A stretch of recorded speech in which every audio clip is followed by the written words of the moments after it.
అదే RTV app వార్తల్ని క్షణాల్లో చదివే అవకాశం ఉంటుంది. ఒక న్యూస్ పేపర్, ఒక టెలివిజన్ ఛానల్ మీ చేతుల్లో ఎప్పుడూ ఉంటాయి. 4 రోజుల క్రితం వచ్చిన తుఫాను కారణంగా ఏర్పడిన నష్టాన్ని పరిశీలించడం కోసం ఈరోజు ఉప్పాడ తీర ప్రాంతానికి విచ్చేయడం జరిగింది. దురదృష్టకరమైన సంఘటన ఏంటంటే,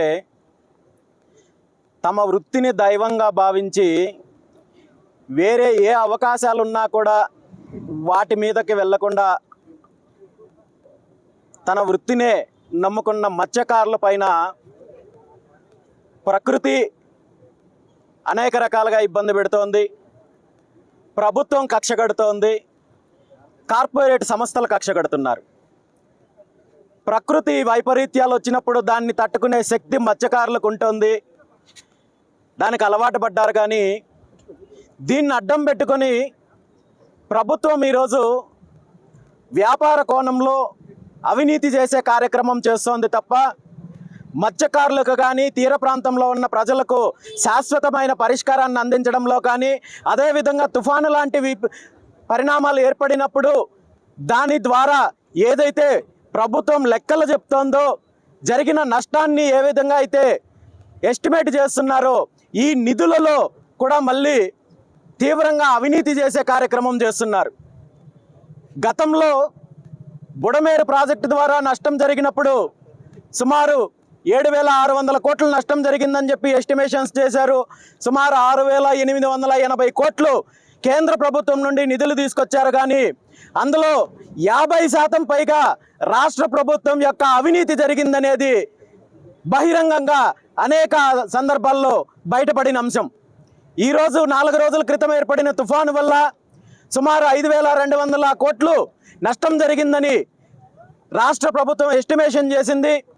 అందులో వ్యవసాయ రంగంలో ఎంత నష్టపోయారు, అదేవిధంగా ఆక్వా రంగంలో కావచ్చు, ముఖ్యంగా మత్స్యకారులు కావచ్చు, బాధితులను ఆదుకోవడంలో ప్రభుత్వం పూర్తిగా విఫలమవుతోంది.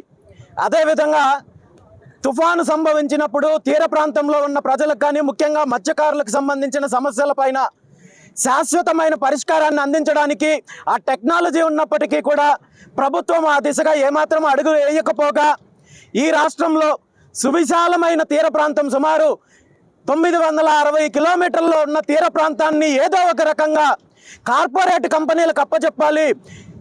ఈ తీర ప్రాంతంలో ఉన్న బీచ్ శాండ్ పరంగా కావచ్చు, లేదంటే ఆక్వా కంపెనీలో, లేదంటే ఫార్మా కంపెనీలు అంటూ తీర ప్రాంతాన్ని పూర్తిగా కలుషితం చేసి ఇక్కడ మత్స్యకారుల కడుపులో మట్టి కొట్టే ప్రయత్నం చేస్తోంది తప్ప వీళ్లకు సపోర్ట్ చేసే ప్రయత్నం జరగడం లేదు. దీని అంతటినీ కూడా రాష్ట్ర ప్రజలు గమనిస్తున్నారు.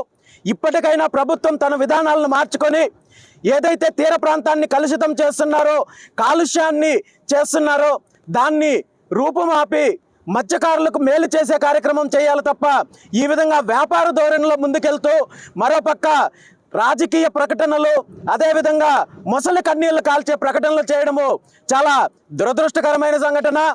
ఈ ప్రాంతానికి ఈ మధ్య కాలంలో ఒక నాయకుడు వచ్చి సముద్రంలో ఎక్కడైతే కాలుష్య నియంత్రణ జరుగుతుందో దాన్ని నేను సముద్రంలోకి వెళ్ళి నేను కనుక్కుంటానంటూ సినిమా డైలాగులు చెప్పే ప్రయత్నం చేశారు. నాకు తెలిసినంత వరకు సముద్రం మధ్యలోకి వెళ్ళి ఎక్కడ కాలుష్యం జరుగుతుందో అని తెలుసుకునే టెక్నాలజీ లేదు. ఆ కాలుష్యం జరగకుండా నియంత్రించే అవకాశము ప్రభుత్వంలో దగ్గర ఉన్నప్పటికీ కూడా, ప్రభుత్వానికి చిత్తశుద్ధి ఉంటే ఆ దిశగా చర్యలు తీసుకునే అవకాశం ఉన్నప్పటికీ కూడా ప్రజలను మభ్యపెట్టే కార్యక్రమం చేస్తున్నారు. ఏది ఏమైనా దీనికి శాశ్వత పరిష్కారాలు అందించాల్సిన బాధ్యత ప్రభుత్వానికి ఉంది. అదేవిధంగా జరిగిన నష్టానికి ఏదైతే వీళ్ళు ఎస్టిమేషన్ చేస్తున్నారో ఆ బాధితులకు సరైన పద్ధతిలో అందించే బాధ్యత కూడా ప్రభుత్వం తీసుకోవాలని చెప్పి ఈ సందర్భంగా తెలియజేస్తూ, దీనికి కారణము విపత్తులు జరిగినప్పుడు స్థానికంగా నష్టపోతున్న రైతులకు కానీ, మత్స్యకారులకు కానీ, అదేవిధంగా ఏదైతే ప్రాపర్టీస్ నష్టపోతున్నారో వీటన్నిటికీ కూడా ఆదుకోవాలనే దానికంటే కూడా ఈ విపత్తులను అడ్డం పెట్టుకొని ఎంత అవినీతి చేయొచ్చు, ఎన్ని వేల కోట్లు దోపిడీ చేయొచ్చు అనే ఆలోచనతో ప్రభుత్వాలు వెళ్తున్నాయి. కాబట్టి ఈరోజు ఇలాంటి పరిస్థితులు ఉంది. కేవలం ప్రకటనలకు పరిమితం అయ్యి బాధితులను అడ్డం పెట్టుకొని, జరిగిన నష్టాన్ని అడ్డం పెట్టుకొని అవినీతి చేసే కార్యక్రమం చేస్తున్నారు తప్ప నిజంగా బాధితులకు, మత్స్యకారులకు మేలు చేయాలనే ఆలోచన లేదు. మత్స్యకారుల తరపున రాబోయే రోజుల్లో ఖచ్చితంగా బీసీవై పార్టీ పోరాటం చేస్తుంది. ఏదైతే వీళ్ళు తీర ప్రాంతాన్ని కార్పొరేట్లకు అప్పచెప్పి వేల కోట్ల రూపాయలు దీని ద్వారా దోపిడీ చేయాలి, చీకటి ఒప్పందాల ద్వారా వీళ్ళు అవినీతి పాల్పడాలని చూస్తున్నారో దీన్ని అడ్డుకునే ప్రయత్నం మాత్రం బీసీవై పార్టీ చేస్తుంది. చరిత్ర సృష్టించినోడు ఇప్పుడు ఆ చరిత్రని తిరగరాయబోతున్నాడు. అబద్ధాల గోడల్ని బద్దలు కొట్టి నిజాలను రాగా మీ ముందుంచబోతున్నాడు.